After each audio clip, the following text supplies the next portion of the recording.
చూడండి, పాత నిబంధనలో అభిషేకం అనేది ప్రతిష్ఠించడానికి చేశారు. ఎక్కడెక్కడ చేశాడు? దేవుణ్ణి ఆరాధించే వస్తువుల్ని ప్రతిష్ఠించడానికి అభిషేకం చేశారు. ఇజ్రాయెల్ దేశానికి రాజుని ఎన్నుకునేటప్పుడు దేవుడు అభిషేకం చేయించాడు. యాజకుడిని దేవుడు ఆలయంలో ఏర్పాటు చేస్తున్నప్పుడు యాజకుడిని ఎంచుకున్నప్పుడు వాడిని ప్రతిష్ఠించాడు. ప్రతిష్ఠించడానికి అభిషేకం చేశాడు. ప్రవక్తల్ని దేవుడు ఏం చేస్తాడు? అభిషేకించి ప్రవక్తగా ప్రతిష్ఠిస్తాడు. ఇది పాత నిబంధనలో స్పెసిఫిక్గా మనకు కనిపించే అభిషేకం. ఇవి కాకుండా ఇవన్నీ దేంతో జరుగుతాయి అంటే ఆయిల్తో జరుగుతాయి, నూనెతో. దీన్ని ఎట్లా చేస్తారు? దేవుడు ఒక వ్యక్తిని ఇంకొక వ్యక్తిని అభిషేకించడానికి పంపిస్తాడు. ఆ వ్యక్తి వెళ్ళి దేవుడు మాట ప్రకారం వాళ్ళ మీద నూనె పోసి, లేకపోతే ఆ వస్తువుల మీద నూనె పోసి దేవుని నామంలో వాటిని ప్రతిష్ఠిస్తాడు, అభిషేకిస్తాడు. అభిషేకించినప్పుడు ఆ వస్తువు కావచ్చు, ఆ వ్యక్తి కావచ్చు ప్రతిష్ఠించబడతాడు. ప్రతిష్ఠించబడినప్పుడు అంటే అర్థం ఏంటంటే దేవుడు ఏర్పాటు చేసిన ఆఫీసులోకి, అంటే ఆ పనికి వాడు నియమించబడతాడు. ఆ పని చేయడానికి వాడు బద్ధుడై ఉండాలి. ఆ పనిలోంచి పక్కకు వస్తే వాడు పాపం చేసినాడు అవుతాడు. ఇవి మనకి పాత నిబంధనలో కనిపించే అభిషేకం. ఈ రెండు అభిషేకాలు కాకుండా పాత నిబంధనలో ఇంకొక చోట కనిపిస్తుంది. ఎక్కడ కనిపిస్తుంది? యెషయా గ్రంథం 61వ అధ్యాయము మొదటి 2 వచనాలు చూడండి. యెషయా గ్రంథం 61వ అధ్యాయము మొదటి 2 వచనాలు. ప్రభువగు యెహోవా ఆత్మ నా మీదికి వచ్చి ఉన్నది, దీనులకు సువర్తమానము ప్రకటించుటకు యెహోవా నన్ను అభిషేకించెను, నలిగిన హృదయము గలవారిని దృఢపరచుటకును, చెరలోనున్న వారికి విడుదలను, బంధింపబడిన వారికి విముక్తిని ప్రకటించుటకు, యెహోవా హితవత్సరమును మన దేవుని ప్రతిదండన దినమును ప్రకటించుటకును, దుఃఖాక్రాంతులందరికీ ఓదార్చుటకును, సియోనులో దుఃఖించు వారికి ఉల్లాస వస్త్రములు ధరింప చేయుటకును, బూడిదకు ప్రతిగా పూదండను, దుఃఖమునకు ప్రతిగా ఆనంద తైలమును, భారభరితమైన ఆత్మకు ప్రతిగా స్తుతి వస్త్రమును వారికి ఇచ్చుటకు ఆయన నన్ను పంపి ఉన్నాడు. ఇది మెస్సయ్యకి గురించిన ప్రవచనం. ఈ పనులు చేయడానికి తండ్రి మెస్సయ్యని అభిషేకించాడు, ప్రతిష్ఠించాడు. కాబట్టి దేవుని దగ్గర మేలు పొందుకోవాలనుకున్నప్పుడు యేసు ప్రభు ద్వారా తప్పితే వేరొక మార్గం మనకి కనిపించదు. ఎందుకు అంటే ఈయన ద్వారానే ఈ పనులు జరగాలని తండ్రి ఆయన అభిషేకించి ప్రతిష్ఠించాడు. ఇది మనం గమనించాల. చూడండి, యేసు ప్రభువుని అభిషిక్తుడుగా చూస్తాం. పాత నిబంధనలో ఆలయంలో ఆరాధించే వస్తువులను అభిషేకించడం చూస్తాం. ఇజ్రాయెల్ దేశం మీదకి రాజును అభిషేకించడం చూస్తాం. ప్రవక్తల్ని అభిషేకించడం చూస్తాం. ఆలయంలో ఆరాధన చేసే యాజకులు అభిషేకించడం చూస్తాం. యేసు ప్రభుని అభిషిక్తుడిగా మనం బైబిల్లో చూస్తాం. ఈ యేసు ప్రభుని అభిషిక్తుడిగా బైబిల్లో చూస్తాము. అది కాకుండా మిగతా అభిషేకించే ప్రతి ఒక్కటి కూడా దేవుడు నూనెతో అభిషేకించమని కొంతమంది వ్యక్తుల్ని దేవుడు ఎన్నుకుని వారి ద్వారా వీళ్ళని అభిషేకించడం చేశాడు. అంతే కదా? దేవుడు ఎవరినో ఒక వ్యక్తిని ఎన్నుకొని, మోషేని ద్వారా అహరోన్ని, సమూయేలు ద్వారా దావీదుని, అట్లా దేవుడు ఏం చేశాడంటే ఏలియా ద్వారా యెహోని దేవుడు అభిషేకించటానికి ఏర్పరచుకుని ఒక్కొక్క వ్యక్తిని దేవుడు పంపించి అటు ఆరాధనకు వాడే వస్తువులు కావచ్చు, ఆ దేవునికి ఆరాధన చేసే యాజకుడు కావచ్చు, ఇజ్రాయెల్ దేశాన్ని పరిపాలన చేసే రాజు కావచ్చు. గమనించండి, అన్ని దేశాల రాజులను కాదు, ఇజ్రాయెల్ దేశాన్ని పరిపాలించే రాజును కావచ్చు, ప్రవక్తను కావచ్చు దేవుడు నూనెతో అభిషేకించి ఈ కార్యాలన్నిటినీ నెరవేర్చడానికి అందరి మీద అభిషిక్తుని దేవుడు ఒక ఆయన్ని పెట్టాడు. ఆయనే యేసు ప్రభు. ఇది పాత నిబంధనలో మనకు కనిపిస్తుంది. క్రొత్త నిబంధనలోకి వచ్చినప్పటికీ ఈ యెషయా గ్రంథంలో మనం చదివిన ఈ అభిషిక్తుడు గురించిన మాటతోనే యేసు ప్రభు పరిచయం అవుతాడు. లూకాసు వార్త 4వ అధ్యాయము 18 నుంచి 19 వచనాలు. లూకాసు వార్త 4వ అధ్యాయము. ప్రభువు ఆత్మ నా మీద ఉన్నది, బీదలకు సువార్త ప్రకటించుటకై ఆయన నన్ను అభిషేకించెను, చెరలోనున్న వారికి విడుదలను, గుడ్డి వారికి చూపును ప్రకటించుటకును, నలిగిన వారికి విడిపించుటకును, ప్రభువు హితవత్సరము ప్రకటించుటకు ఆయన నన్ను పంపి ఉన్నాడు. చూడండి, సేమ్ ఇదే మాటను యేసు ప్రభు చెప్తున్నాడు. అక్కడ యెషయా భక్తుడు ప్రవచనంగా చెప్పిన అభిషిక్తుడిని నేనే, తండ్రి ఈ పని కొరకు ప్రతిష్ఠించబడిన వ్యక్తిని నేనే అని యేసు ప్రభు నేనే మెస్సయ్యనని అక్కడ వాళ్ళకి చెప్తా ఉన్నాడు. సో యేసు ప్రభు అభిషిక్తుడైన నూతన నిబంధన కూడా చెప్తుంది. చూడండి, కొరింథీయులకు రాసిన 2వ పత్రిక 1వ అధ్యాయం. కొరింథీయులకు రాసిన 2వ పత్రిక 1వ అధ్యాయం 21, 22 వచనాలు చదవడానికి ప్రయత్నం చేద్దాం. కొరింథీయులకు రాసిన 2వ పత్రిక 1వ అధ్యాయము 21, 22. మీతో కూడా క్రీస్తునందు నిలిచి ఉండునట్లుగా మమ్మను స్థిరపరిచి అభిషేకించిన వాడు దేవుడే. ఆయన మనకు ముద్ర వేసి మన హృదయములలో మన ఆత్మ అను సంచకరువును అనుగ్రహించి ఉన్నాడు. చూడండి, పౌలు భక్తుడు కొరింథీయులకు రాస్తా ఏమంటున్నాడు అంటే, మీతో కూడా క్రీస్తునందు నిలిచి ఉండునట్లు మమ్మల్ని స్థిరపరిచి అభిషేకించిన వాడు క్రీస్తే. ఇందాక మనం చదువుకున్న పాత నిబంధన రెఫరెన్స్లోనేమో మషాక్ అనే మాట కనిపిస్తుంది. ఇప్పుడు చదువుకుంటున్న నూతన నిబంధన గ్రీకు బైబిల్లోనేమో ఇక్కడ క్రియో అనే మాట కనిపిస్తుంది. అంటే బైబిల్లో అక్కడ పౌలు గారు ఏమని చెప్పడానికి ట్రై చేస్తున్నాడంటే, నిన్ను నన్ను అభిషేకించిన వాడు దేవుడు. పాత నిబంధనలో దేవుడు ఎట్లా అభిషేకిస్తాడు? ఒక వ్యక్తిని పంపించి తైలముతో అభిషేకిస్తాడు. క్రొత్త నిబంధనలో దేవుడే స్వయంగా అభిషేకిస్తాడు.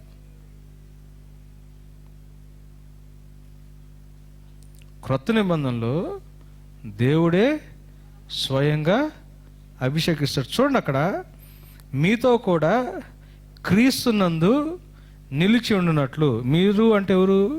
కొరింథీ సంఘం. మీతో కూడా క్రీస్తునందు నిలిచి ఉన్నట్లు మమ్మల్ని స్థిరపరిచి అభిషేకించిన వాడు. కొరింథీ సంఘంలో ఉన్న సమస్యలను బట్టి పౌలు గారు లెటర్ రాస్తున్నాడు. కొరింథీ సంఘంలో చాలా భయంకరమైన ప్రాబ్లమ్స్ ఉన్నాయి. మనం ఈ కొరింథీ పత్రికలు 2 చదివితే ఎంత ఎంత భయంకరమైన పరిస్థితులు ఆ సంఘంలో ఉన్నాయి మనకు అర్థమవుతుంది. కానీ ఎక్కడ కూడా పౌలు భక్తుడు నేను అభిషేకం కలిగినోడిని, ఎక్కువ అభిషేకం నాకు ఉందన్నట్టు ఆయన అక్కడ రాయట్లా. ప్రాబ్లమ్స్ని కరెక్ట్ చేస్తా లెటర్ రాస్తున్నాడే కానీ ఆయన అంటున్న మాట ఏంటి తెలుసా? మీతో కూడా క్రీస్తునందు నిలిచి ఉన్నట్లు నన్ను అభిషేకించింది కూడా దేవుడే. అంటే మీరు అభిషేకించబడిన వాళ్ళు, అంటే మీరు ప్రతిష్ఠించబడిన వాళ్ళు. చర్చ్ అంటే ఎవరు? విశ్వాసులు అంటే ఎవరో తెలుసా అండి? పాత నిబంధనలో దేవుని మందిరంలో ప్రతిష్ఠించబడిన ఇవి ఉంటాయి కదా, ఆ పాత్రలు ఉంటాయి చూసారా, అవి ఎట్లాంటియో క్రొత్త నిబంధనలో దేవుని సన్నిధిలో మనం అట్లాంటి వాళ్ళం. మీరు ఆలోచించండి, ప్రతిష్ఠించబడిన వాళ్ళం మనం, అభిషేకించబడిన వాళ్ళం. మీకు ఒక విషయం తెలుసా?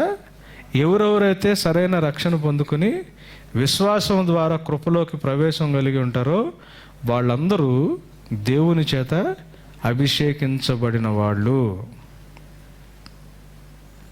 వాళ్ళందరూ దేవుని చేత అభిషేకించబడిన వాళ్ళు. నిజమైన విశ్వాసులందరూ అభిషేకించబడిన వాళ్ళే. ఇది సత్యం. పౌలు గారు అన్ని ప్రాబ్లమ్స్ ఉన్న కొరింథీ సంఘానికి లెటర్ రాస్తా, మీతో పాటు క్రీస్తునందు నిలిచి ఉండడానికి మమ్మల్ని కూడా ఏర్పరిచి అభిషేకించిన వాడు దేవుడే అని రాస్తున్నాడు. ఈ అభిషేకం దేని ద్వారా జరుగుతుంది అని ఆలోచిస్తే, ఆయన మనకు ముద్ర వేసి మన హృదయములో మనకు ఆత్మను సంచకరువును అనుగ్రహించుచున్నాడు అని పరిశుద్ధాత్మ ద్వారా దేవుడు అభిషేకిస్తాడు అన్న సంగతిని మనం జ్ఞాపకం ఉంచుకోవాలి. ఎలా అయితే ఒక బంగారు పాత్రను తీసేసి ఆలయంలో పాత నిబంధనలో దాన్ని దేవుని కొరకు వాడేటప్పుడు నూనె పోసి అభిషేకించి ప్రతిష్ఠించి ఇక దేవుడు పని కోసమే వాడతాము, మిగతా దానికోసం ఎందుకు ఎట్లా వాడమో, అలా దేవుడు నూతన నిబంధనలో రక్షించు ప్రభువాని ప్రార్థన చేసిన ప్రతి ఒక్కరిని సెపరేట్ చేసి నూనె బదులుగా ఆత్మతో అభిషేకించి ప్రతిష్ఠిస్తాడు. అభిషేకం కావాలి అని అనుకుంటే, దేవుడు మనల్ని అభిషేకించాలి అని ఆశ ఉంటే గుర్తుపెట్టుకోవాల్సింది ఏంటి తెలుసా? ఎట్లయితే ఆ పాత్ర దేవుని మందిరంలో దేవుని ఆరాధన కొరకు మాత్రమే ఉపయోగపడుతుందో, క్రైస్తవుడిగా నీవు నేను లోక సంబంధమైన విషయాల కోసం కాకుండా దేవుని యొక్క సేవ కొరకే జీవించాలని గుర్తుపెట్టుకోవాలి. ఇది అభిషేకం ప్రతిష్ఠ గురించిన మాట బైబిల్లో.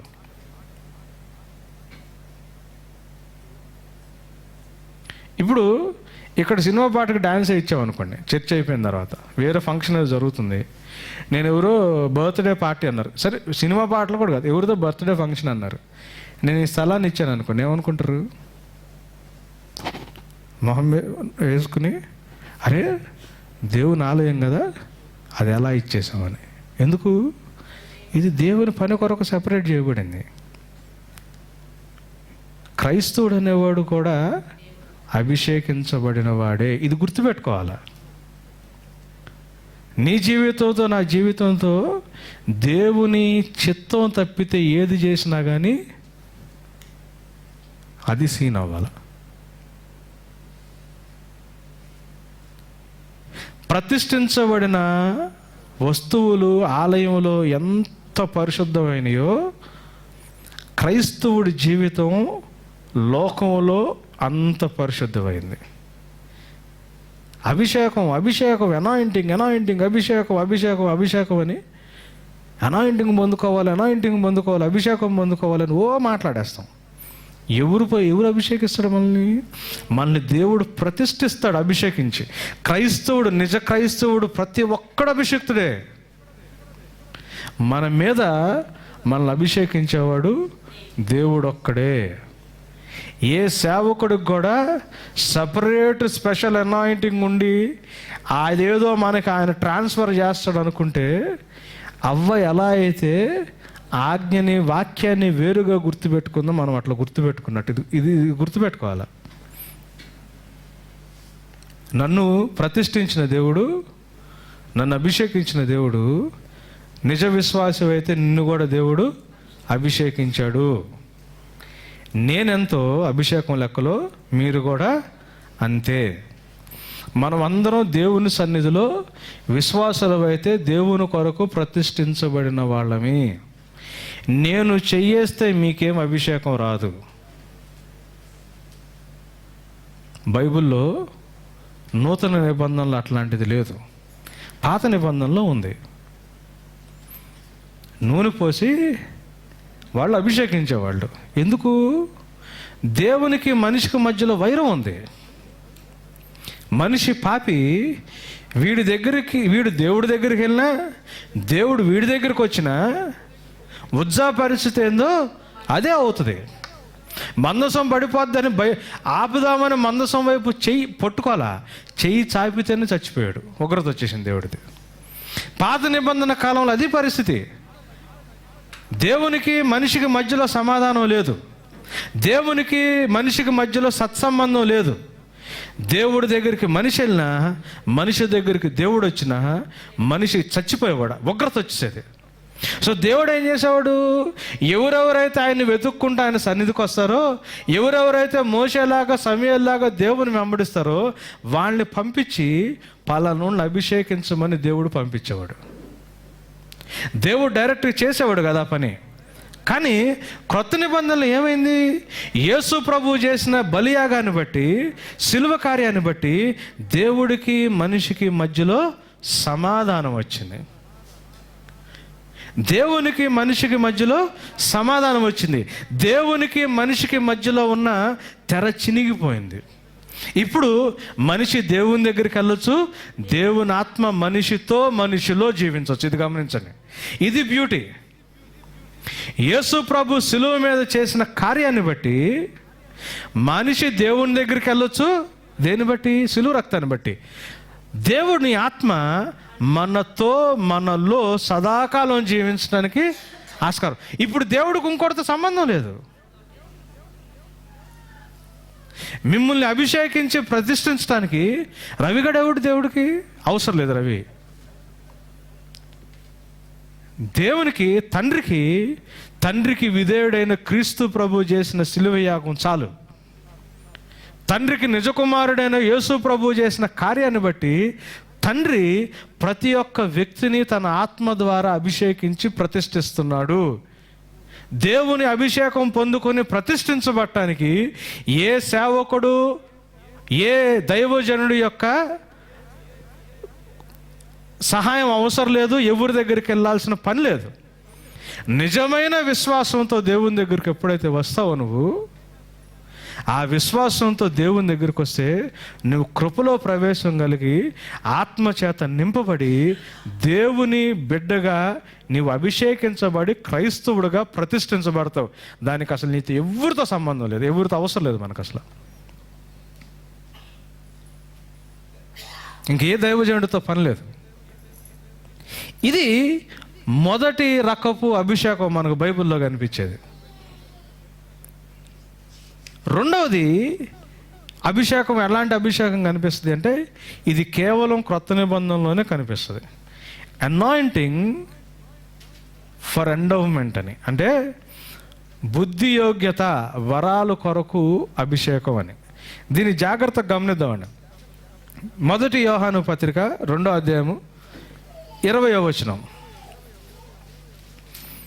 యోహాను రాసిన 1 పత్రిక 2వ అధ్యాయము 20వ వచనం. అయితే మీరు పరిశుద్ధుని వలన అభిషేకము పొందిన వారు కనుక సమస్తము ఎరుగుదురు. చూడండి, ఈ అభిషేకం ఏం చేస్తుంది అంటే మనం బుద్ధి యోగ్యత కలిగి ఉండటానికి సహాయం చేస్తుంది. పరిశుద్ధి ఎవరి ద్వారా అభిషేకం పొందారు? ఇక్కడ చూడండి, గమనించండి. మీరు ఫలానా పాస్టర్ దగ్గర ఫలానా సంఘంలో అభిషేకం పొందారని రాశాడా? క్రొత్త నిబంధనలో మనల్ని అభిషేకించి ప్రతిష్ఠించేవాళ్ళు కేవలం దేవుడు ఒక్కడే. ఏ సేవకుడితో ఆ విషయంలో పని లేదు. మీకు అభిషేకాన్ని ట్రాన్స్ఫర్ చేసే దైవజనులు ఎక్కడ లేరు. అట్లాంటి పరిస్థితి ఉండదు. ఈ అభిషేకం, ఇక్కడ రాయబడిన అభిషేకం ఏం చేస్తుంది అంటే 27వ వచనం కూడా చూడమ్మా. అయితే ఆయన వలన మీరు పొందిన అభిషేకము మీలో నిలుచుచున్నది కనుక ఎవడనూ మీకు బోధింపనక్కరలేదు. ఈ అభిషేకం ఏం చేస్తుంది అంటే మీకు కొన్ని ఎబిలిటీస్ని ఇస్తుంది. ఎలాంటి ఎబిలిటీస్ని? సత్యాన్ని సంపూర్ణంగా గ్రహించడానికి. యోహాను 16:13 బట్టి కదా, సత్యాన్ని సంపూర్ణంగా వివేచించడానికి. ఏమంటున్నాడు చూసారా? అభిషేకము మీలో నిలిచి ఉన్నది కనుక ఎవడును మీకు బోధింపనక్కరలేదు. ఆయన ఇచ్చిన అభిషేకము సత్యమే కాని అబద్ధము కాదు. అది అన్నిటిని గూర్చి మీకు బోధించుచున్న ప్రకారముగాను ఆయన మీకు బోధించిన ప్రకారముగాను ఆయనలో మీరు నిలుచుచున్నారు. కాబట్టి చిన్న పిల్లలారా, ఆయన ప్రత్యక్షమగునప్పుడు ఆయన రాకడ యందు మనం ఆయన ఎదుట సిగ్గుపడక ధైర్యము కలిగి ఉండునట్లు మీరు ఆయన యందు నిలిచియుండుడి. చూడండి, మీరు అభిషేకించబడినప్పుడు మీకు ఒక ఎబిలిటీ ఇచ్చాడు దేవుడు. ఏంటది? వాక్యాన్ని మీ అంతటి మీరు చదివి నేర్చుకోగలిగే సామర్థ్యం. అది మీకు సత్యం ఏదో అసత్యం ఏంటో వివేచించడానికి ఉపయోగపడుతుంది.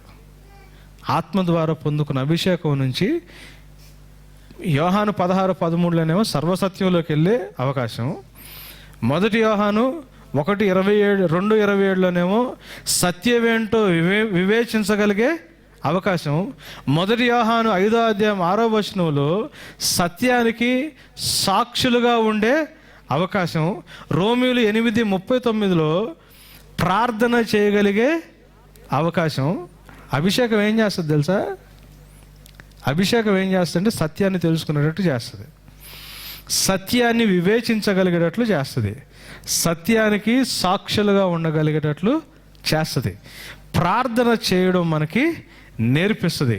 రోమా 8:4 ప్రకారం నీతిగా జీవించటానికి మనకి సహాయము చేస్తుంది. ఎఫెసీ 3:16 ప్రకారం మన అంతరంగ పురుషుల్లో శక్తి కలిగి జీవించటానికి సహాయం చేస్తుంది. ఎందుకు అంతరంగ పురుషుడిలో శక్తి? బాహ్య పురుషుడు అంతరించిపోతుంటాడు. అభిషేకం బాహ్య పురుషుడు కోసం కాదు, ఇది గమనించాల. అభిషేకం ఏం చేస్తుంది అంటే బాహ్య పురుషుడు అంతరించిపోతున్నా. ఎందుకు బాహ్య పురుషుడు అంతరించిపోతున్నాడు? పరలోక రాజ్యంలోకి మనం చేరాలి కదా. పరలోక రాజ్యంలోకి చేరాలి అంటే తండ్రి మనల్ని డిసిప్లిన్ చేయాలి కదా, శిక్షణలో తీసుకెళ్ళాలి కదా. ఆ శిక్షణ చేసేటప్పుడు మనల్ని కొన్నిసార్లు శిక్షించాల్సిన అవసరం ఉంటుంది కదా. అవసరం వచ్చినప్పుడు ఏమవుతుంది? ఈ శరీరంలో ఉన్న నియమమే కదా మళ్ళీ తప్పుదారిలో పట్టించేది. సో దేవుడు ఏం చేస్తాడు? దీన్ని కొన్నిసార్లు శిక్షిస్తుంటాడు. బాహ్యమైన ఈ దేహము అంతరించిపోతూ ఉంటుంది ఏజొజ్జకుంది. దేవుడు చేసే ట్రైనింగ్లో ఇది నలిగిపోతూ ఉంటుంది. అట్లాంటప్పుడు ఏం కావాలా? అంతరంగిక పురుషుడుకి బలం కావాలా. సో బైబిల్ ఏం చెప్తుంది అంటే ఎఫెసీ 3:16 ప్రకారం నీ అంతరంగిక పురుషుడిని బలపరచడానికి అభిషేకం ఉపయోగపడుతుంది. రోమా 8:9 ప్రకారం దేవుని చేత నడిపించబడటానికి జీవిస్తున్న మనకి ఒక దిక్సూచిగా ఉండటానికి దానియేలు గ్రంథం 10వ అధ్యాయంలో ఉన్నాం. దానియేలుకి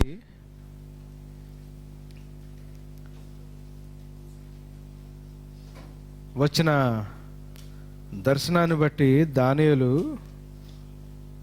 దుఃఖాక్రాంతుడై ఆయన ఏమి చేస్తున్నాడో మనం గమనిస్తా ఉన్నాం. చూడండి, 10వ అధ్యాయము మొదటి 3 వచనాలు చదువుదాం. దానియేలు గ్రంథం 10వ అధ్యాయము మొదటి 3 వచనాలు. పారసీక రాజగు కోరేషు పరిపాలన కాలములో 3వ సంవత్సరమున బెల్తెషాజర్ అను దానియేలునకు ఒక సంగతి బయలుపరచబడెను. గొప్ప యుద్ధము జరుగుచున్న ఆ సంగతి నిజమే.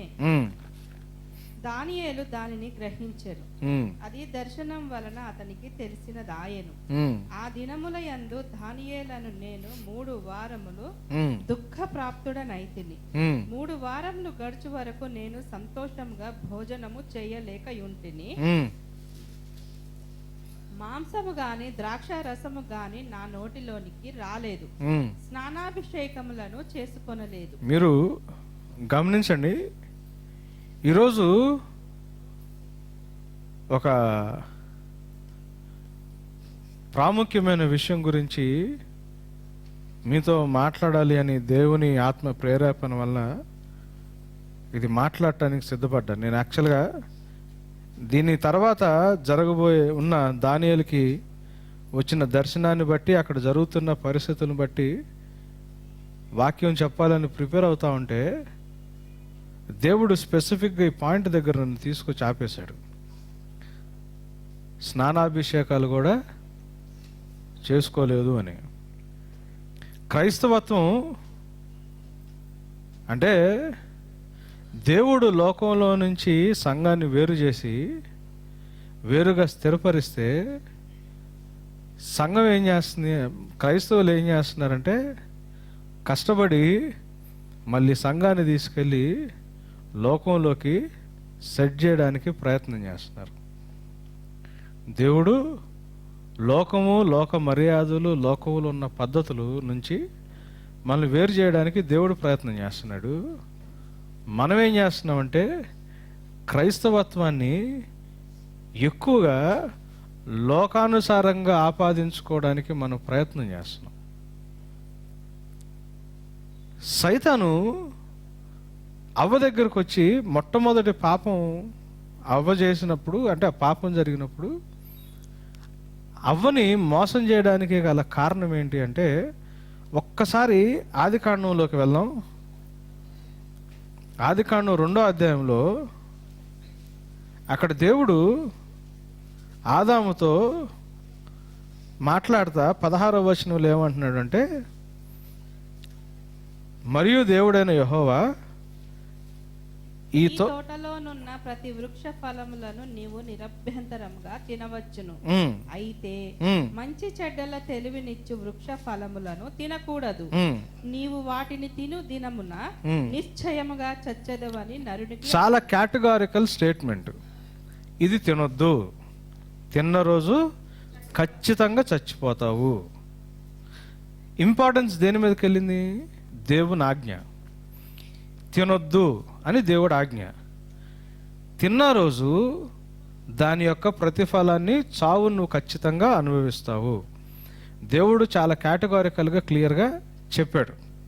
అయితే ఆదికాండం 2వ అధ్యాయంలో సైతాను సర్పరూపంలోకి వచ్చి అవ్వని ఇది నిజమేనా అని అడిగినప్పుడు అవ్వ ఏం చెప్తుందో చూడండి 3వ వచనంలో, అయితే తోట మధ్యలో ఉన్న చెట్టు ఫలములను గూర్చి దేవుడు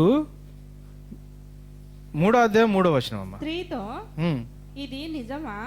ఈ తోట చెట్లలో దేని ఫలములనైనను మీరు తినకూడదని దేవుడు చెప్పెనా అని అడిగాను. అందుకు స్త్రీ, ఈ తోట చెట్ల ఫలములను మేము తినవచ్చును, అయితే తోట మధ్యనున్న చెట్టు ఫలములను గూర్చి దేవుడు మీరు చావకుండానట్లు వాటిని తినకూడదని, వాటిని ముట్టకూడదని చెప్పెనని సర్పం. చూడండి, దేవుడు చెప్పిన స్టేట్మెంట్ కి అవ్వ మాట్లాడుతున్న స్టేట్మెంట్ కి తేడా ఉందా? చావకుండా ఉండటానికి తినొద్దు అన్నట్టు. అంటే ఇంపార్టెన్స్ దేని మీదకి వెళ్ళింది? చావు. చావకుండా ఉండాలంటే ఈ ఫలం తినొద్దు అని చెప్పటం వేరు, ఇది తినొద్దు, తింటే చచ్చిపోతావు అన్నది వేరు. అవునా? దేవుడు ఏమన్నాడంటే ఫలాన్ని నువ్వు తినొద్దు, దానికి ప్రయారిటీ. తింటే నువ్వు చచ్చిపోతావు. ఈమెం చెప్తుంది? చావకుండా ఉన్నట్లు తినొద్దు అన్నాడు.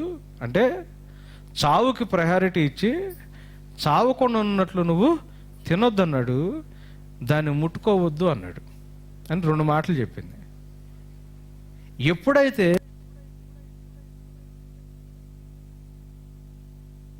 ఆమె హృదయంలో లేవో సైతాను ఆమెకు అబద్ధం చెప్పి మోసం చేయడానికి ఆస్కారం వచ్చింది సైతానికి.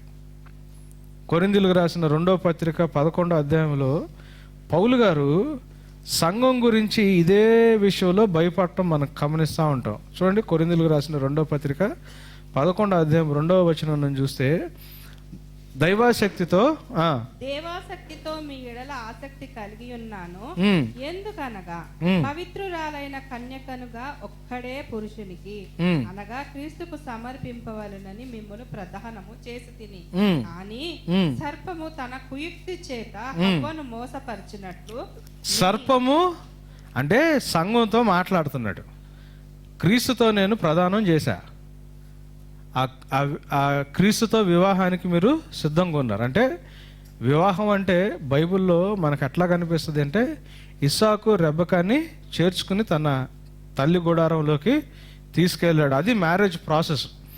సో వివాహం అంటే అర్థం ఏంటంటే, క్రీస్తు సిద్ధపడిన మనల్ని చేర్చుకుని తన తండ్రి ఇంట్లోకి తీసుకెళ్తాడు. అది వివాహం.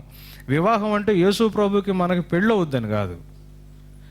మనం ఆదికాండం చదువుతూ ఉంటే ఇస్సాకు దగ్గరికి రెబెకాని తీసుకొచ్చినప్పుడు ఇస్సాకు రెబెకాని తీసుకుని తన తల్లి ఇంట్లోకి తీసుకెళ్ళాడు.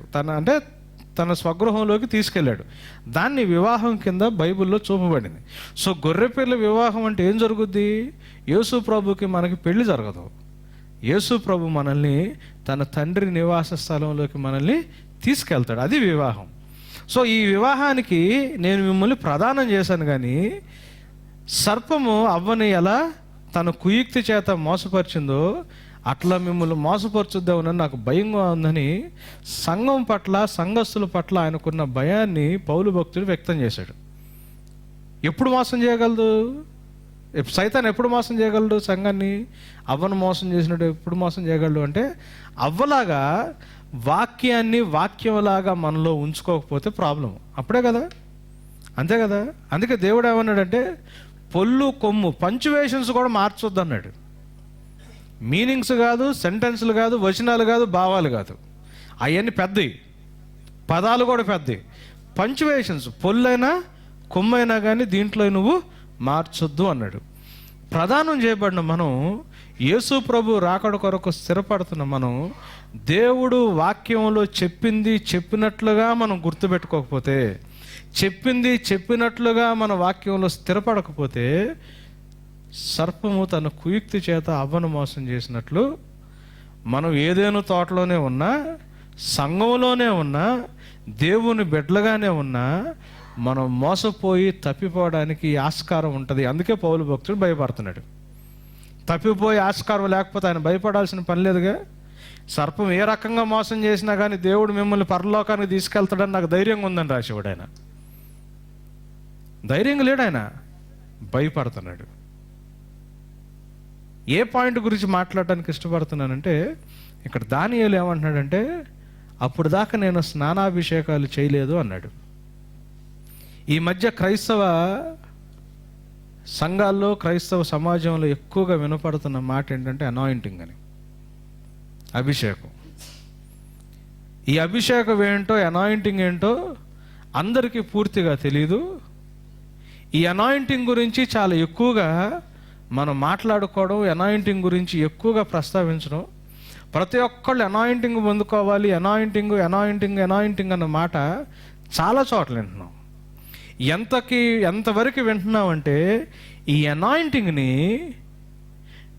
అంటే బిజినెస్లోకి, వర్తకంలోకి తీసుకొచ్చే అంత లెవెల్లోకి వచ్చేసి, ఈ అనాయింటింగ్ అన్న మాట దగ్గర వ్యక్తులకి ఇంపార్టెన్స్ ఇవ్వడం మొదలుపెట్టి, అంతే కదా, క్రైస్తవ సమాజంలో సేవకులకి దేన్ని బట్టి చాలా అనాయింటెడ్ మ్యాన్ ఆఫ్ గాడ్ అని,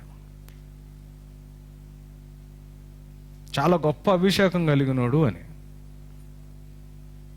మనము క్రైస్తవత్వాన్ని ఎలా అర్థం చేసుకుంటున్నామో ఒక్కసారి మనల్ని మనం చెక్ చేసుకోవడానికి ప్రయత్నం చేద్దామండి. నేను కావాలనే ఈ టాపిక్, అంటే నేను కావాలని కాదు, నేను యాక్చువల్గా దీని తర్వాత ఈ పారసీ దేశం యొక్క అధిపతి ప్రిన్స్ ఆఫ్ పర్షియా గురించి మాట్లాడదామని నేను ప్రిపేర్ అవుతా ఉంటే, దేవుడు కాదు అని చెప్పి దీని మీద మాట్లాడమంటే నేను ఈ పాయింట్లోకి వచ్చాను. దీని గురించి మనం కొంచెం దీని ఎక్కడ మొదలైందో మనం గమనిస్తే, పూర్వం అంటే మన దేశంలో ఇది ఉండదు బేసికల్గా ఇట్లాంటి ఆచారం. ఈ ప్రాంతం వాళ్ళు అందరు ఎక్కడోళ్ళు అంటే ఎడారి ప్రాంతం వాళ్ళు, మిడిల్ ఈస్ట్ కంట్రీ వాళ్ళు, ఇజ్రాయెల్, అరేబియా దేశాలు, ఇవన్నీ మిడిల్ ఈస్ట్ కంట్రీస్. అక్కడ గొర్రెలు కాసుకోవడం, గొర్రెల్ని పెంచడం అనేది చాలా పరిపాటుగా జరుగుతూ ఉంది. ఈ గొర్రెలకి ఎందుకు పెంచుతారంటే, ఒకటి మాంసం కోసం, రెండోది దానిపైన వచ్చే బొచ్చు కోసం.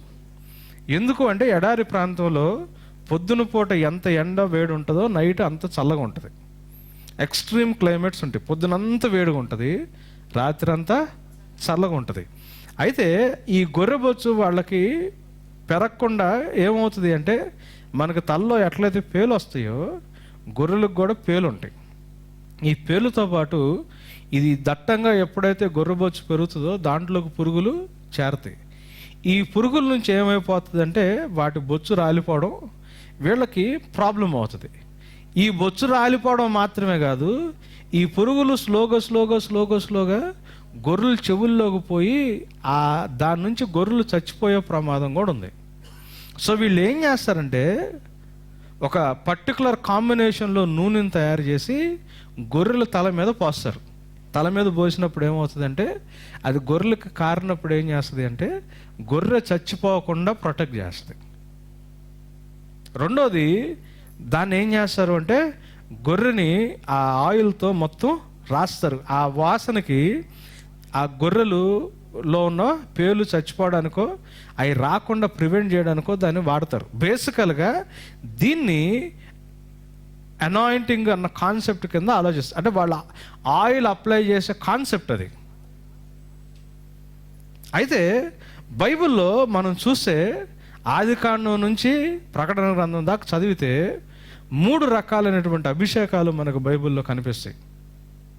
3 డిఫరెంట్ టైప్స్ ఆఫ్ అనాయింటింగ్స్.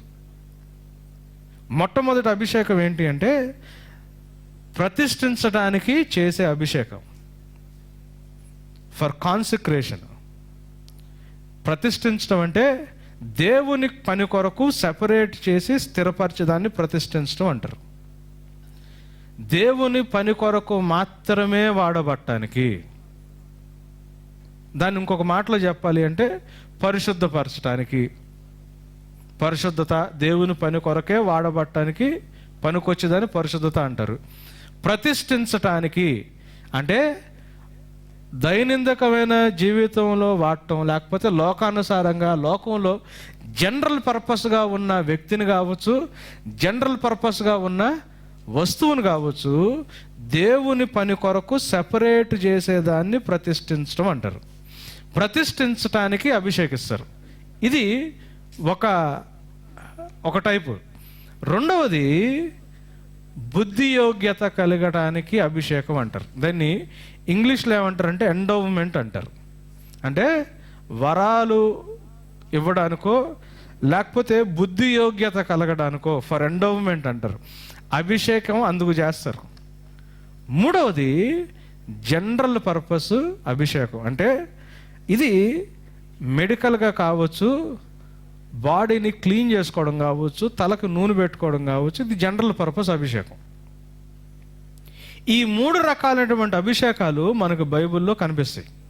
ఈ మూడింటిని ఒక్కసారి మనం చెక్ చేసుకోవడానికి ట్రై చేద్దాం. మొట్టమొదటిది ఏమని చెప్పాను? ప్రతిష్ఠించటానికి చేసే అభిషేకం. దీన్ని హీబ్రూ భాషలో మషాహ్ అంటారు. మషాహ్లో నుంచి మెస్సయ్యా అని వచ్చింది, అభిషిక్తుడు అని. గ్రీకు భాషలోనేమో క్రియో అని వాడతారు. దాంట్లో నుంచి క్రిస్తోస్ అనే మాట వచ్చింది. ప్రతిష్ఠించుట, ఫర్ కాన్సిక్రేషన్, అభిషేకిస్తారు. ఒక్కసారి చూద్దాం పాత నిబంధనలో నిర్గమకాండం 29వ అధ్యాయం 36వ వచనం. నిర్గమకాండం 29వ అధ్యాయం 36వ వచనం. ఇది ఎందుకు ఇంత స్పెసిఫిక్గా తీసుకుంటున్నాను అంటే వాక్యాన్ని సరిగ్గా అర్థం చేసుకుని సర్పం యొక్క, సైతాను యొక్క కుయుక్తిలో పడకుండా మనం దేవుని కొరకు సరిగ్గా సిద్ధపడటానికి ఇది ఉపయోగపడుతుంది అన్న ఉద్దేశంతో దీన్ని తీసుకున్నాను. చూడండి, ప్రాయశ్చిత్తము నిమిత్తము నీవు ప్రతి దినమున ఒక కోడెను పరిహారార్థ బలిగా అర్పింపవలెను. బలిపీఠము నిమిత్తము ప్రాయశ్చిత్తము చేయటం వలన దానికి పాప పరిహారార్థ బలి అర్పించి దాన్ని ప్రతిష్ఠించుటకు దానికి అభిషేకము చేయవలెను. ఇది దేనికి? బలిపీఠానికి అభిషేకం. ఎందుకు? ఇది పాపానికి ప్రాయశ్చిత్తం చేయడానికి.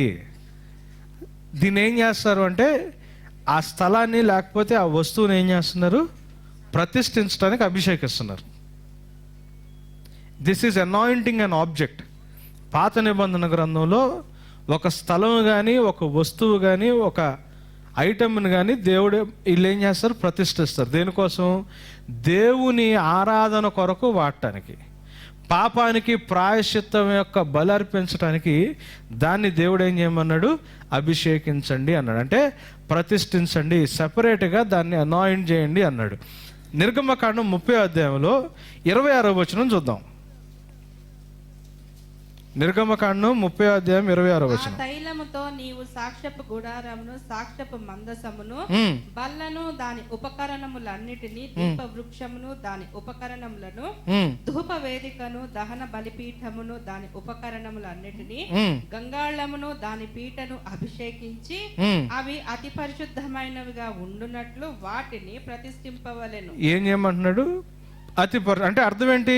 ఇవి అభిషేకించటం అంటే అర్థం ఏంటంటే దేవుని కొరకు ఒకసారి అభిషేకించి ప్రతిష్ఠించబడితే ఇవి ఇక జనరల్ పర్పస్ కోసం వాడకూడదు, అది మీనింగ్. ఇంక వేరే పనుల కోసం వాడకుండా మీరు దేన్నైతే స్పెసిఫిక్గా తయారు చేశారో నా కోసం నేను చెప్పినట్లు వాటిని దానికే స్పెషలైజ్డ్గా వాడటానికి అభిషేకించండి, అది మీనింగ్. సో ఒక్కసారి అభిషేకించి ప్రతిష్ఠిస్తే దాన్ని జనరల్ పర్పస్ కోసం వాడితే పాపం అవుతుంది. సో ఎట్లా అభిషేకించమంటున్నాడు? ఆయిల్తో అభిషేకించమన్నాడు దేవుడు చెప్తున్నాడు ఈ మాట కదా. ఇక్కడ కూడా దేవుని ఆరాధనకి అవసరమైన ఉపకరణాలని దేవుడు ఏం చేస్తున్నాడు? ప్రతిష్ఠించడానికి అభిషేకించమంటున్నాడు. 40వ అధ్యాయంలోకి వెళ్దాం, 10వ వచనం. 40వ అధ్యాయం 10వ వచనం. దహన బలి పీఠమునకు అభిషేకము చేసి ఆ పీఠమును ప్రతిష్ఠింపవలెను. మళ్ళీ ఇదే మాట చెప్తున్నాడు. దహన బలి పీఠాన్ని ఏం చేయమంటున్నాడు అంటే దాన్ని వేరే దానికోసం దేనికోసం వాడద్దు. ఆ టైంలో ఎట్లా కాల్చుకుని తినేవాళ్ళు మాంసాన్ని. దహన బలి పీఠం కింద కూడా మంట ఉంటుంది. సో అది కేవలం దేనికోసం? పాపానికి ప్రాయశ్చిత్తం ఇచ్చే దహన బలి కోసమే వాడండి. దాంట్లో ఉండే మంట కానీ అక్కడ ఉండే వేడిని వేరే దానికి వాడొద్దు అని దాన్ని ప్రతిష్ఠించడం, దానికి అభిషేకించాడు అంటే అర్థం ఏంటంటే ప్రతిష్ఠించారు అంటే దేవుని పని కొరకే వాడుతున్నారు, మిగతా దానికి వాడకుండా దాన్ని సపరేట్ చేశారు అని. ఇది మనకి బైబిల్లో వస్తువుల్ని అంటే దేవుణ్ణి ఆరాధించే వస్తువుల్ని ప్రతిష్ఠించడానికి అభిషేకించడం అన్న మాట కనిపిస్తుంది. 1 రాజులు 19వ అధ్యాయం 16వ వచనం చూడండి. 1 రాజులు 19వ అధ్యాయం 16వ వచనం. 1 రాజుల గ్రంథం 19వ అధ్యాయం 16వ వచనం.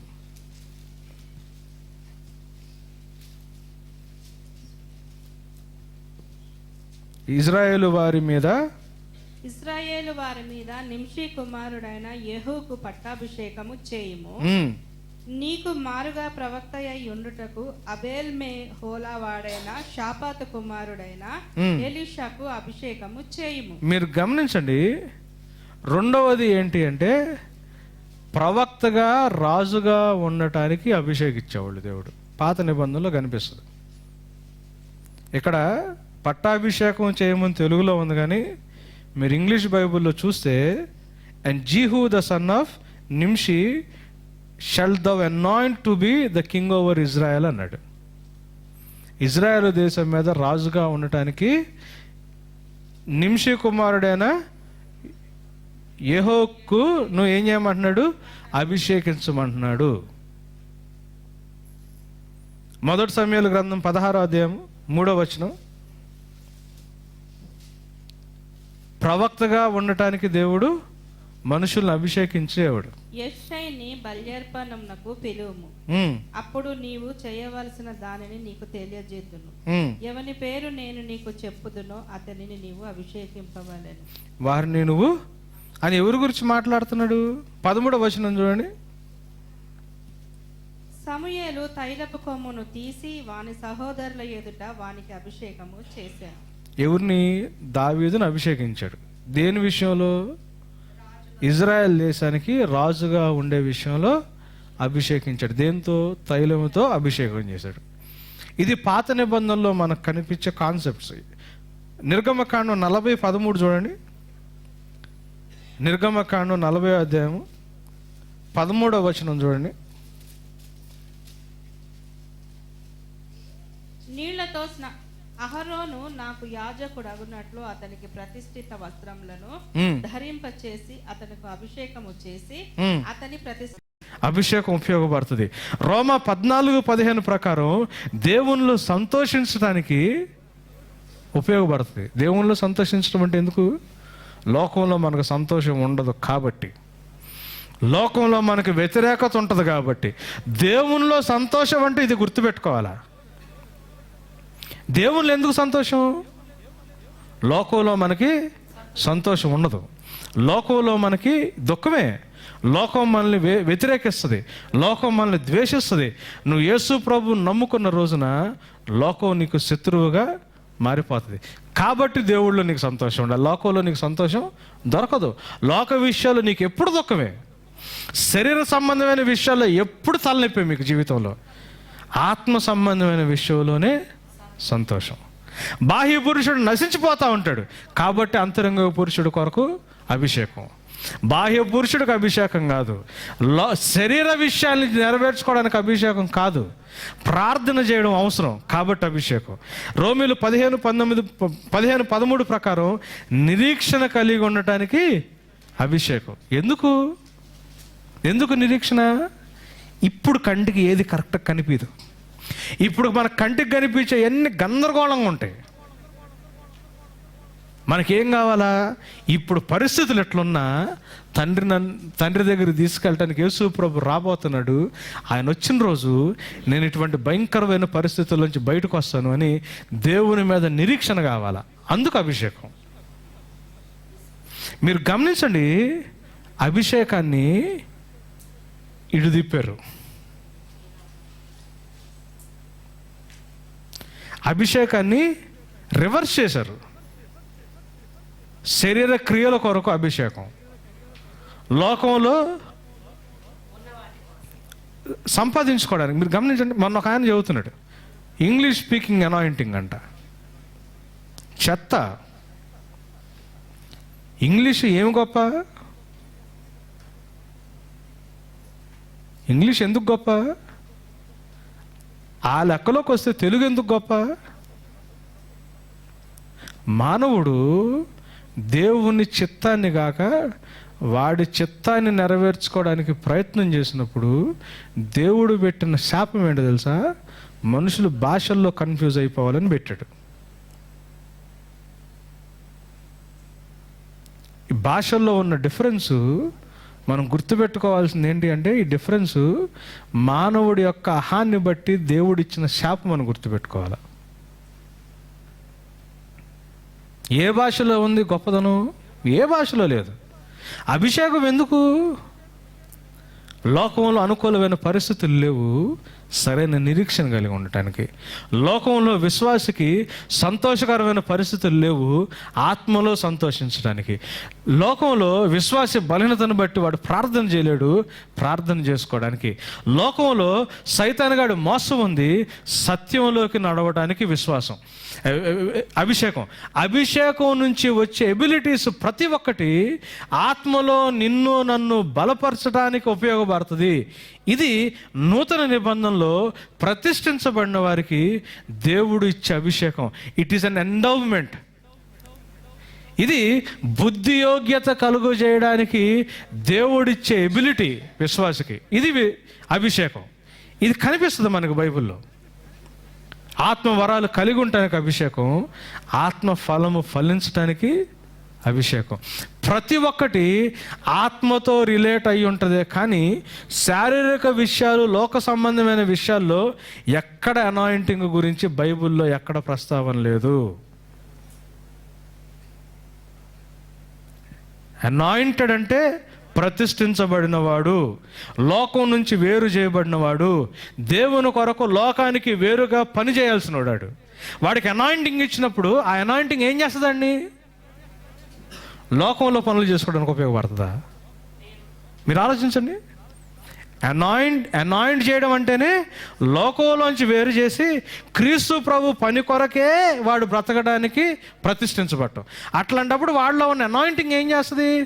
దేవుని కొరకే పని చేయడానికి, దేవుని కొరకే బ్రతకడానికి, లోకానికి సంబంధించిన వాటికి దూరంగా ఉండి లోకంలోంచి ఎంత రెసిస్టెన్స్ వస్తున్నా, ఎంత వ్యతిరేకత వస్తున్నా దేవుని కొరకు సెపరేట్ జీవితం జీవించడానికి అనాయింటింగ్. దానికి కావాల్సిన ఎబిలిటీ ఇచ్చేది అనాయింటింగ్. అంతేగాని చదువుకోవడానికి అనాయింటింగు, ఎగ్జామ్ రాయడానికి అనాయింటింగు, ఎగ్జామ్కి వెళ్ళి రాసే పెన్నులకి అనాయింటింగు, వాడుకునే కర్చీఫ్లకి అనాయింటింగు. బైబిల్లో ఎట్లాంటి చెత్త అనాయింటింగ్లు ఎక్కడ చెప్పబడలా.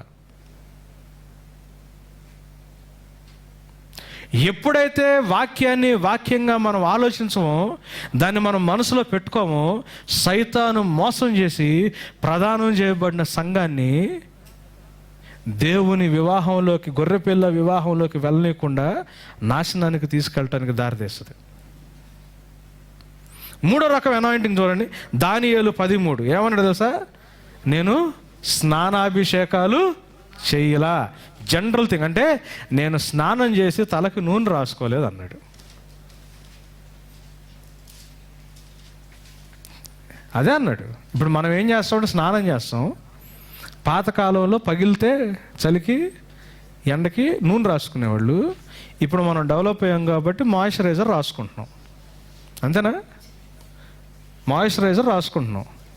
ఎడారిలో ఇంకా విపరీతమైన ఎండలు, విపరీతమైన చలి కాబట్టి చర్మం ఊరికినే పగులుతుంది కాబట్టి అక్కడ నూనె రాసుకోవడం అనేది వాళ్ళకొక సాంప్రదాయం. ఎవడు నూనె రాసుకోడు అంటే సరైన స్థితిలో లేనోడు, పేదోడు, దరిద్రుడు రాసుకోడు. కొంచెం మంచిగా ఉన్నాము అంటానికి అక్కడ వాళ్ళకి లెక్క ఏంటంటే వీడు నూనె రాసుకున్నాడా అని. నేను స్నానం చేయలేదు, మాయిశ్చరైజర్ రాసుకోలేదు అన్నాడు. అది అక్కడ మీనింగ్. ఇది జనరల్ మాట. రూతు చూడండి, రూతు గ్రంథం 3వ అధ్యాయం 3వ వచనం. నేను ముగిచ్చేస్తున్నాను. రూతు గ్రంథం 3వ అధ్యాయం 3వ వచనం.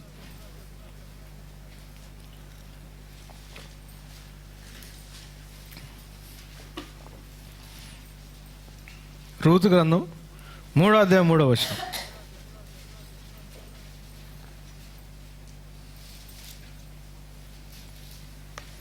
నీవు స్నానం చేసి తైలము రాసుకొని నీ బట్టలు కట్టుకొని నీ కళ్ళమునకు వెళ్ళుము అని ఉంది. ఇంగ్లీష్లో ఏముంది తెలుసా? Wash yourself therefore and anoint yourself. Anoint అని ఉంది కదా, ఇంగ్లీష్ బైబిల్స్ చూస్తే అర్థమవుతుంది. తెలుగులో ఏమని రాశారు తెలుసా? నీవు స్నానం చేసి తైలం రాసుకుని అనాయింట్ చేసుకుని. ఇదేం అనాయింటింగు? మాయిశ్చరైజర్ రాసుకోవడం ఇది కదా.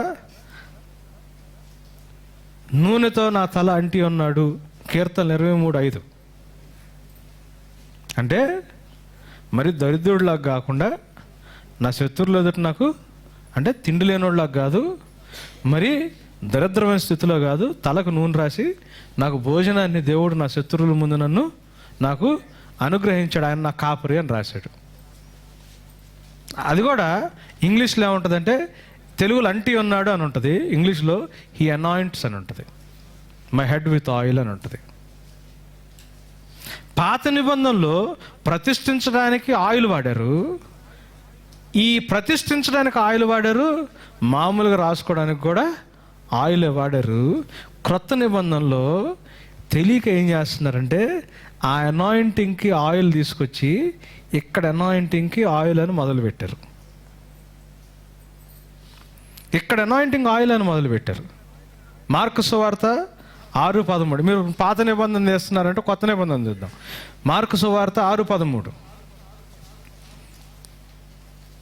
మార్కు సువార్త 6వ అధ్యాయం 13వ వచనం. అనేక దయ్యములను వెళ్ళగొట్టుచు నూనె రాచి అనేకులకు రోగులను స్వస్థపరచు. నూనె రాసి, ఇంగ్లీష్లో ఏమని తెలుసా?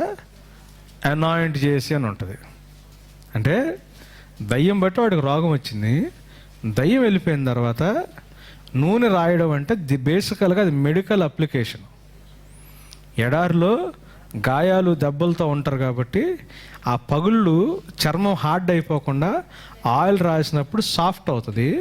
సాఫ్ట్ అయిన తర్వాత దాని మీద వాళ్ళు మెడిసిన్ వేస్తారు, అంటే ఫస్ట్ ఎయిడ్ బేసికల్గా.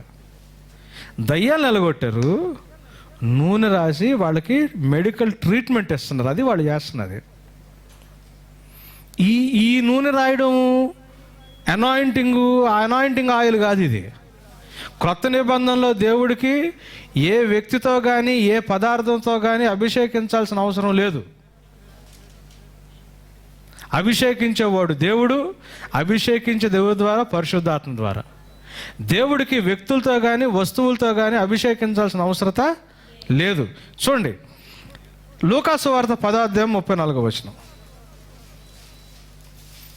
లూకాసు వార్త 10వ అధ్యాయం 34వ వచనం. మంచి సమరయుడిది స్టోరీ అట్టుకుంటుంది. చూసి అతని మీద చూచి అతని మీద జాలిపడి దగ్గరికి పోయి నూనెయు ద్రాక్షారసమును పోసి అతని గాయములను కట్టి తన వాహనం మీద ఎక్కించి. చూసారా, గాయాలను కడతానికి ఏం చేశారు? నూనె. ఇది ఫస్ట్ ఎయిడ్ కాన్సెప్ట్. ఇదే క్రమంలో యాకోబు భక్తుడు 5వ అధ్యాయం 14వ వచనంలో మాట్లాడాడు. చూడండి, యాకోబు పత్రిక 5వ అధ్యాయము 14వ వచనం.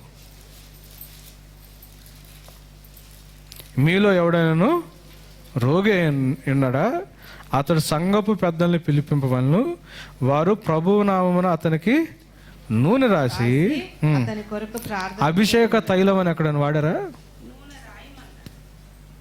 ఫస్ట్ ఎయిడ్ చేసి ప్రార్థన చేయాలన్నాడు. నూనెలో ఏముంటుంది?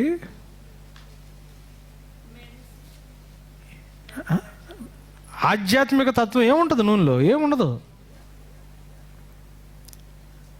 దేవుని ఆత్మ ప్రతి శరీరం మీద కృమ్మరించబడుతుంది కదా, అది కదా నూతన నిబంధనలు ఉన్న వాగ్దానం. మరి మీరు నూనె ఎందుకు మీడియాగా వాడుకోవాలా? స్వస్థత కోసం ఎందుకు వాడుకోవాలా? అవసరత ఏంటి? ప్రేయర్ ఆయిల్ అన్న కాన్సెప్ట్ ఎక్కడి నుంచి వచ్చింది? బైబిల్ మొత్తంలో ఒక్క వచనం చూపించండి ప్రేయర్ ఆయిల్.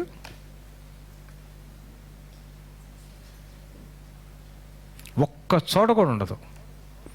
అనాయింటింగ్ ఆయిల్ ఎక్కడ ఉంటుంది? ఉండదు. అనాయింటెడ్ వాటర్ ఎక్కడ ఉంటుంది? ఉండదు. అనాయింటెడ్ కర్చీఫ్ ఎక్కడ ఉంటుంది? ఉండదు. పౌలు గారు కర్చీఫ్ పడితే స్వస్థత వచ్చింది. కర్చీఫ్ అభిషేకించబడింది అని అక్కడ ఉందా బైబిల్లో? పౌలు గారు నీడ పడితే స్వస్థత వచ్చింది. అప్పుడు అనాయింటెడ్ షాడోనా? అభిషేకించబడిన నీడ అది? మీరు ఆలోచించండి. వాళ్ళకి దేవునితో ఉన్న సంబంధాన్ని బట్టి దేవుడు వారి ద్వారా క్రియలు చేశాడు అంతే. అంతేకాని కర్చీఫ్కి అనాయింటింగ్ లేదు. అంటే కర్చీఫ్ని అనాయింట్ చేయాలంటే ఇప్పుడు మందిరం లేదే నూతన నిబంధనలో. పాత నిబంధనలో మందిరం ఉంది. మందిరంలో ఉన్న ఈ వస్తువులు అభిషేకించేవాళ్ళు. కొత్త నిబంధనలో మందిరం ఏది ఉంది? మన హృదయం. మనల్ని అభిషేకిస్తున్నాడు దేవుడు. ఇప్పుడు వస్తువుల అభిషేకం ఎక్కడి నుంచి వచ్చింది అసలు? ఆయిల్ కావచ్చు, మరి సన్నిధి రొట్టెలు, దీపస్తంభం ఏది? ఇవన్నీ రావాలి కదా అభిషేకంతో. బలిపీఠం ఏది ఇప్పుడు అభిషేకం? ఆలివ్ ఆయిల్లో ఏ ప్రత్యేకత లేదు. వాళ్ళకి అక్కడ దొరికేది ఆలివ్ ఆయిల్ అంతే. వాళ్ళ కల్చర్లో వాళ్ళకి అక్కడ దొరికేది ఆలివ్ ఆయిల్, మనకి ఇక్కడ గ్రౌండ్నట్ ఆయిల్. కాకపోతే మెడికల్గా కావచ్చు, కొన్ని మంచి లక్షణాలు ఆలివ్ ఆయిల్కి ఉండొచ్చేమో, కానీ ఆలివ్ ఆయిల్తో ప్రత్యేకమైన అభిషేక ప్రార్థన అనేది చెత్త. బైబిల్ అసలు లేదు. అభిషేకించేవాడు దేవుడు. ఆత్మ ద్వారా ఆయన అభిషేకిస్తాడు. యేసు ప్రభు సిలువ కార్యం మీద నమ్మకం లేకపోతే వస్తువుల దగ్గరికి వెళ్ళడానికి ప్రయత్నం చేయండి. మనం ఏ వస్తువు ద్వారా అయినా, ఏ వ్యక్తి ద్వారా అయినా అభిషేకం పొందుకుంటాము అని మనం వెళ్తే మనం దేన్ని విశ్వసించట్లేదంటే, నీ కొరకు నా కొరకు సిలువ మీద ప్రాణం పెట్టి తండ్రితో సమాధానాన్ని సమకూర్చిన యేసు ప్రభు యొక్క సిలువ కార్యం మీద మనం విశ్వాసం పెట్టలేదని గుర్తుపెట్టుకోండి. ఆయన సిలువ కార్యం ఒక్కటి చాలు. ఆయన అందరి కోసం చనిపోయాడు, నా కోసం కూడా చనిపోయాడు, మీకోసం కూడా చనిపోయాడు. ఆయన అందరి దగ్గరికి తన ఆత్మను పంపిస్తానని చెప్పాడు. సంఘంలో ఉన్న ప్రతి ఒక్కరిని అభిషేకిస్తాడు. అంతేగాని అభిషేకం కొరకు మీరు సేవకులు వెమ్మట, మీటింగులు వెమ్మట వెళ్ళాల్సిన పని లేదు. మరి ఎందుకు సంఘం? వాక్యాన్ని వాక్యంగా నేర్చుకోవడానికి సేవకుడు అంతే. వాక్యంలో గైడ్ చేయడానికి సేవకుడు, అది సంఘంలో సేవకుడు పని. మిగతాది ఎందుకు? ఒకళ్ళు నేర్చుకున్నది ఒకళ్ళు ఒకళ్ళకి సహాయపడతా, ఒకళ్ళు ఆత్మీయంగా బలపరుచుకుంటా, అందరూ ఏకాత్మ ఏక మనసుతో దేవుని రాకడ కొరకు స్థిరపడటానికి సిద్ధపడటానికి సంఘం. అందుకు సంఘం.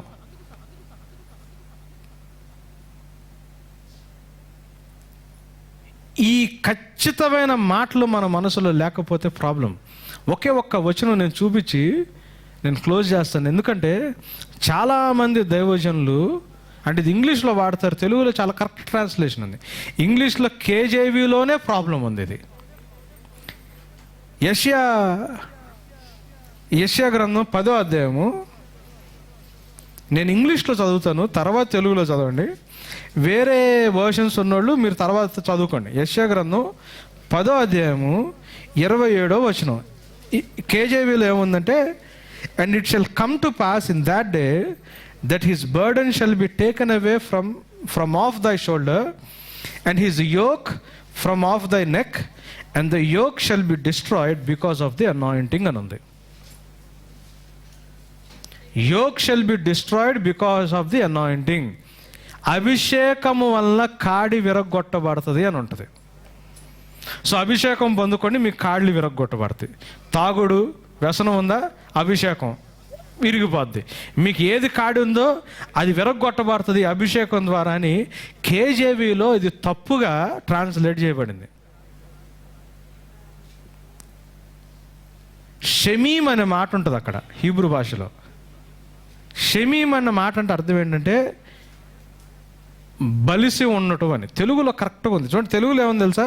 నీవు బలిసినందున ఆ కాడి విరగొట్టు. అంటే ఏమంటున్నాడంటే దేవుడు ఆ టైంలో దేవుడు ఎంతగా దీవిస్తాడంటే, అంటే ఒక ఎద్దుకి బలవంతంగా పని చేయించుకోవడానికి కాడి కడతారు.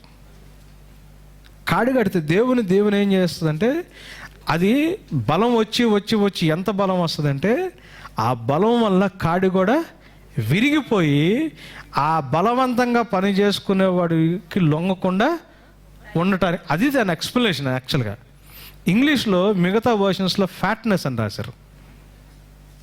కింగ్ జేమ్స్ వర్షన్లోనే అనాయింటింగ్ అని ఉంది. ఈ ఒక్క మాటను తీసుకుని అనాయింటింగ్ అభిషేకము కాడిని విరగొడుతుంది అని తప్పుడు అప్రోచ్లోకి వెళ్ళిపోయారు. అభిషేకం కాడిని విరగొట్టదంటే ఇప్పుడు మనం చూసారా, ప్రార్థన చేయడం నేర్చుకుని వాక్యంలో అప్పుడు ఆటోమేటిక్గా కాడి విరిగిపోద్ది. అంతేగాని ఒకటి ట్రాన్స్ఫర్ చేసిన అభిషేకం ఇంకొకటి మీదకి వెళ్ళి వాడుకున్న కాడిని మాత్రం అభిషేకం అట్లా విరగొట్టదు. సత్యంలో స్థిరపరిచి, ఆత్మలో మనల్ని బలపరిచి, ప్రార్థన చేయడం నేర్పించి, వాక్యానికి విధేయులుగా చేసి నిజమైన క్రైస్తవ జీవితాన్ని జీవించడం ద్వారా కాడి విరగొట్టేస్తుంది. అంతేగాని మనం ట్రాన్స్ఫర్ చేస్తే వచ్చే అభిషేకం ఎక్కడ లేదు. నాకు చాలామంది సలహాలు ఇచ్చారు ఈ విషయంలో. పలానోళ్ళ దగ్గరికి వెళ్ళి నువ్వు అభిషేకం తీసుకొని చర్చిలో ట్రాన్స్ఫర్ చేయమని. అది ఏందది? అభిషేకించేవాడు దేవుడు, ఆత్మ ద్వారా అభిషేకించబడతాము. మనం ఎవ్వరూ దేవునికి దూరస్తులం కాదు. యేసు ప్రభు చేసిన సిలువ కార్యాన్ని బట్టి ప్రతి శరీరం మీద ఆత్మ రావడానికి ఆస్కారం ఉంది. దేవుడే ప్రతి ఒక్కరిని వాళ్ళ ఆత్మతో ప్రతిష్ఠిస్తాడు, అభిషేకిస్తాడు. అభిషేకించబడిన మనం, అభిషేకాన్ని కోరుకునే మనం లోకానికి వేరుగా దేవుని కొరకు జీవించాలన్న విషయాన్ని గమనించుకోవాలా. లేకపోతే ప్రతిష్ఠించబడిన వస్తువులతో పాపం చేస్తే ఎంత తప్పో, మన జీవితంతో లోకానుసారంగా జీవిస్తే కూడా అంతే తప్పు అని మనం గుర్తుపెట్టుకోవాలి. అవి కాకుండా జనరల్గా అభిషేకం అంటే అర్థం ఏంటంటే కడగటం. పాలాభిషేకం అంటే అర్థం ఏంటి? పాలతో కడగటం, అంతే. తైలాభిషేకం అంటే ఏంటంటే నూనెతో రాసుకోవడం. అంటే ఇప్పుడు భాషలో చెప్పాలంటే మాయిశ్చర్తో అభిషేకం చేసుకోవడం, మాయిశ్చరైజర్తో, అంతే. అంత తప్పితే వేరేది ఏది లేదు. ఏ వస్తువు ద్వారా కానీ, ఏ పదార్థం ద్వారా కానీ, ఏ వ్యక్తి ద్వారా కానీ అభిషేకం నూతన నిబంధనలో ఒక వ్యక్తి దగ్గర నుంచి ఇంకొక వ్యక్తికి వెళ్ళదు. కొన్నిసార్లు సేవకుడు ప్రార్థన చేస్తే దేవుడు వాళ్ళని అభిషేకిస్తాడు. సేవకుడి నుంచి వచ్చే అభిషేకం కాదు అది. నేను ప్రార్థన చేస్తున్నాను అనుకోండి, ఎవరైనా అభిషేకంలో అంటే స్థిరపరచబడ్డారు అనుకోండి దేవుళ్ళు, అది నాలో నుంచి వచ్చిన అభిషేకం కాదు, దేవుడు వాళ్ళని అభిషేకించాడని. గొప్ప అభిషేకం కలిగిన దైవజనుడు ఎక్కడ ఉండడు. గొప్పగా ప్రతిష్ఠించబడటం అంటే అర్థమైంది ఏమి లేదు కదా, అట్లాంటిది ఏమి లేదు. అది కేవలం మనం వాక్యాన్ని తప్పుగా అర్థం చేసుకోవడం బట్టి. మరి అక్కడ స్వస్థతలు జరుగుతున్నాయి కదా అంటే సైతాను గాడు కూడా చేస్తాడు. మోషే కర్రేస్తే పావైంది, అక్కడ మాంత్రికులు కర్రేస్తే కూడా పావైంది. స్వస్థతలు అద్భుతాలు చేయడం సైతాను గాడికి కూడా తెలుసు. స్వస్థతల్ని అభిషేకాన్ని అద్భుతాలను బట్టి దైవజనుడిని వాళ్ళకున్న అభిషేకం అని మీరు ఎప్పుడు ఆలోచించొద్దు. అభిషేకం నీకు వ్యక్తిగతంగా దేవుడు ఆత్మ ద్వారా నీకు ఇస్తాడు. యేసు ప్రభు కార్యాన్ని బట్టి నువ్వు పొందుకోవడానికి అర్హుడివి, అర్హురాలివి, అంతే. ఎవరికి సపరేట్ అర్హత లేదు. యేసు ప్రభు చేసిన కార్యాన్ని బట్టి మనకు అర్హత వచ్చింది, అంతే. మనం అందరం దానికి అర్హులు. క్రైస్తవులందరూ అభిషక్తులే, అభిషేకించబడిన వాళ్ళే. కళ్ళు మూసుకుందామండి, ప్రార్థన చేసుకుందాం. దేవుని మాటని వక్రీకరించి వ్యాపారాలు జరుగుతున్నాయి. సత్యమందు మనల్ని ప్రతిష్ఠ చేయాలని దేవుడు ఆశిస్తూ ఉన్నాడు.